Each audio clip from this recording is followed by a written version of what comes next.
Is prayer a normal part of the Christian life? Martin Luther King Jr. said, to be a Christian without prayer is no more possible than to be alive without breathing. So he's comparing a breathing human being being alive with the same as a Christian that prays. The point being, it's the life source. I was driving with a dear friend of mine recently, and we had about a 45-minute drive. And he and I have been friends for a long time. We've got similar mission in ministry.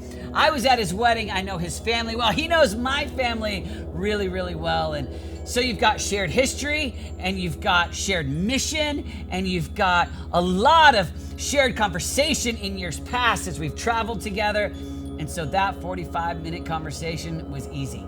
It was enjoyable because so much history, so much shared mission, so much life. In one moment, it was grandiose dreaming. In one moment, it was looking back. In one moment, it was talking about what God had called us to. And it was a really enjoyable conversation. Juxtapose that with another conversation that I had that week in an Uber with a guy I'd never met.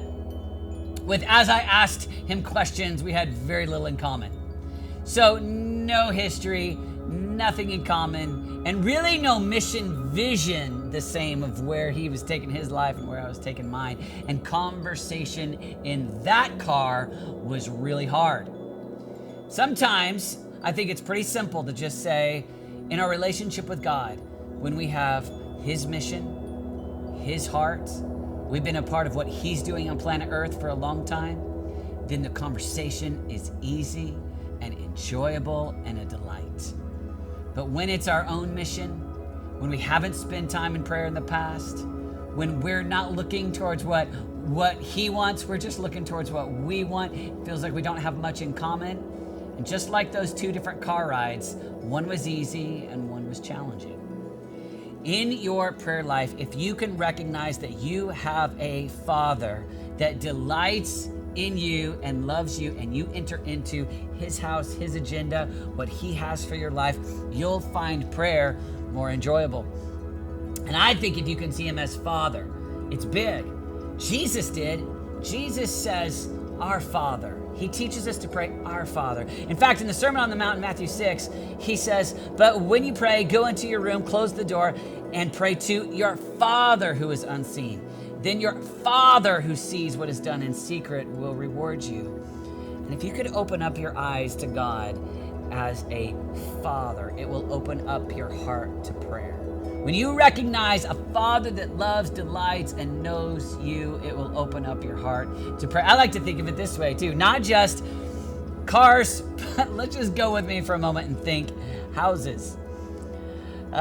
Last summer, I spent some time with my family, spending a few days in my parents' house. Our house was selling. No one was at their house. They let us stay in their house for a few days. And while we were at my father's house, it was easy. I looked at the kids and there was no cost. It was free. My parents were letting us stay there for free. And I looked at my kids and say, whatever you can find in the fridge, go for it. You can have it because this is my dad's house and he'd be happy for his grandkids to eat whatever is in his fridge. That's a very different way than I responded to my kids though when we stay at a hotel. We're going to stay quickly because this is costing me something. I don't want to be here any longer than we have to be. And don't you dare take those things out of that fridge in that hotel because each one costs money and they don't have anything to give to us for free. It's a different mentality. And I want to encourage you that when you're thinking about your Father and it's your Father's house and he has saved you, redeemed you, loves you, and he wants to give you good gifts, you fundamentally enjoy being in his house.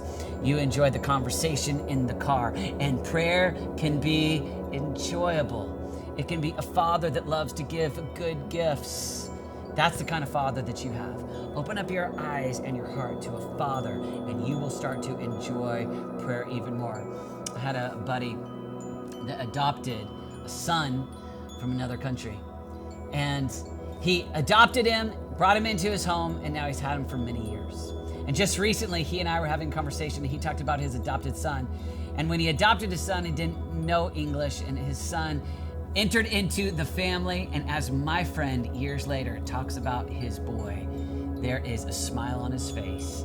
And that boy who was adopted now has the benefit of the inheritance from my friend, the house of my friend, the future of my friend. And it is my friend's delight to give all that he has to his son. Your Father has an inheritance for you. He's invited you to relationship with him. He wants you to be close to him. He loves to give good gifts to his children, and prayer is an access point. It's a way to enter into what your Father has for you. Prayer is not the obligatory duty that you have to do to prove that you're a Christian. Prayer is like Martin Luther King Jr. would say, it's just kind of like breathing. It's a part of who you are as a Christian. It is this life source that we get to have with our Heavenly Father.